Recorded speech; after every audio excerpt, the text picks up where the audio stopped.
बिस्मिल्लाहिर्रहमानिर्रहीम अस्सलामु अलैकुम रहमतुल्लाह। आसिफ अली जरदारी की जो ख्वाहिश है इस वक्त सबसे बड़ी, बहुत बड़ी, कि अपनी ज़िंदगी के अंदर वो बिलावल को वज़ीर-ए-आज़म बनता हुआ देख ले। एक तो ये अशराफिया पाकिस्तान के अंदर, आप ज़रा इनकी ख्वाहिशात का लेवल चेक करें। आम आदमी बेचारा वो महंगाई की वजह से मारा मारा फिर रहा है। पाकिस्तान के अंदर मसाइल कारोबार के, रोज़गार के इतने ज़्यादा हैं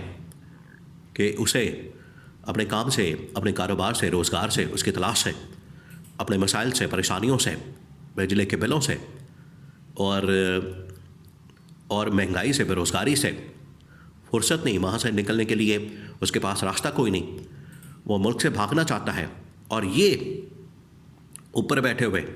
अशराफिया के लोग, इनकी ख्वाहिशात का लेवल, इनके अल्लल्ले तल्लल्ले, और अपने ख़ानदान को, बच्चों को वज़ीर-ए-आज़म बनाना, वज़ीर आला बनाना, शरीफ ख़ानदान, जरदारी ख़ानदान, इनके पास ये रह गया है। अब ये जो आसिफ अली जरदारी की ख्वाहिश के बिलावल को एक मरतबा वज़ीर-ए-आज़म बना दिया जाए,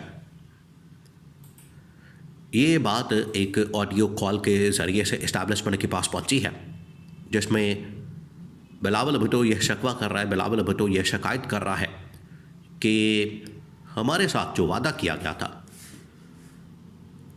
8 फरवरी 2024 के इंतखाबात के बाद, जब हुकूमत साजी का मरहला आया और हमने नून लीग की हुकूमत को सपोर्ट किया, ये जो सपोर्ट किया, ये हमने कोई फ़ी सबीलिल्लाह काम नहीं किया, ये हमने कोई फ्री खाता नहीं खोला, ये हमने कोई दस्तरखान नहीं खोला हुआ, दस्तरखान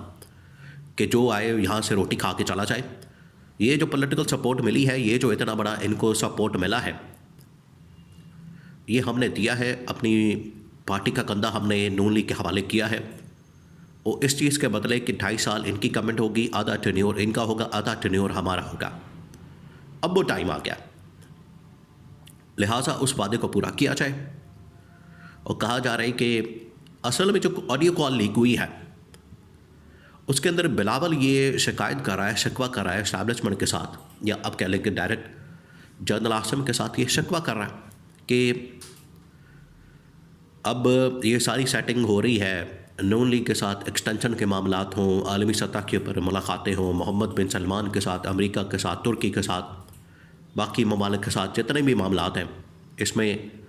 ऐसा लगता है कि नून लीग इस्टेब्लिशमेंट एक पेज पर है और हमें ना ऑन बोर्ड लिया जाता है, ना बताया जाता है, ना आगाह किया जाता है, ना इस हवाले से हमें बिल्कुल एतमाद में लिया जाता है, ना हमसे कोई मामला शेयर किया जाता है, ना कुछ डिस्कस किया जाता है। तो हम तो लगता है कि बिल्कुल फारिग हो गए हैं,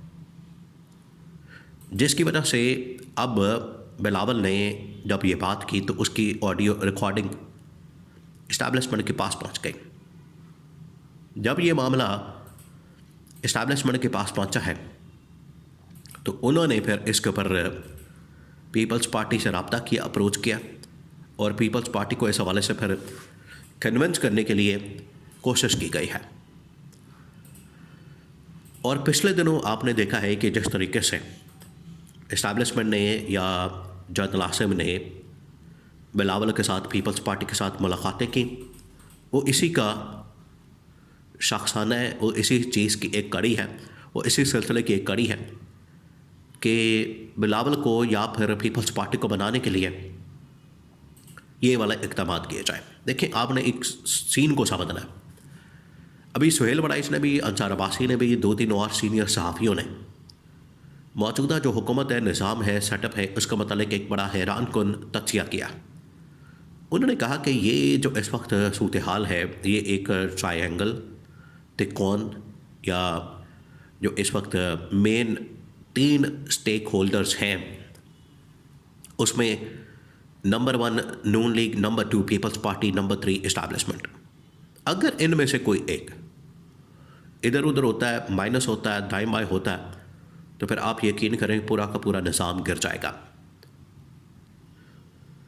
और ये अब आप इस बात को समझें, ये इसी कॉन्टेक्स्ट के अंदर बात हो रही थी कि पीपल्स पार्टी को माइनस करने की बात हो रही है, पीपल्स पार्टी को निकालने की बात हो रही है, और नून लीग को सिंपल मेजॉरिटी दिलवा देना,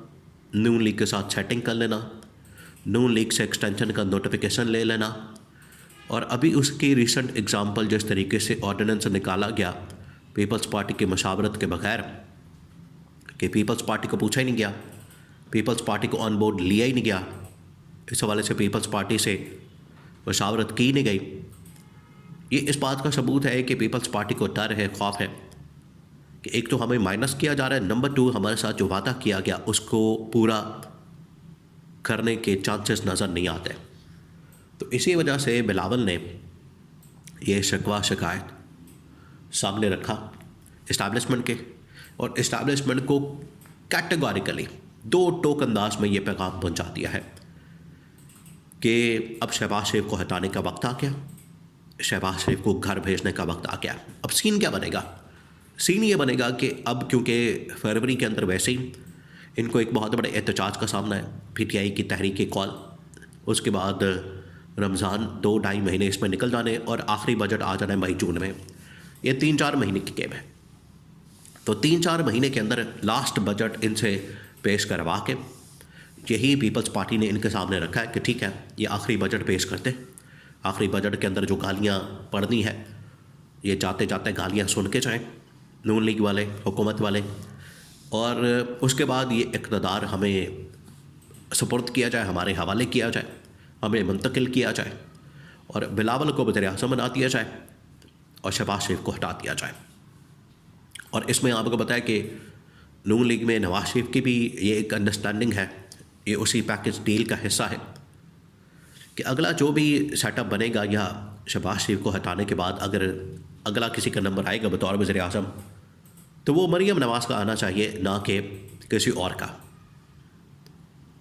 तो ये भी एक पैगाम दिया गया है, ये भी एक मैसेज दिया गया है कि बजाय इसके कि आप पीपल्स पार्टी से बंदे को लेकर आए, नून लीग से मरियम नवाज़ को बना दें, तो ये इनके दरमियान गेम चल रही है। ये है इनके दरमियान असल कांटे की जंग। ये आपस में आपको जो एक दूसरे के ख़िलाफ़ बयानबाजी करते, इल्ज़ाम तराशी करते, एक दूसरे के ऊपर हमला करते, एक दूसरे के ख़िलाफ़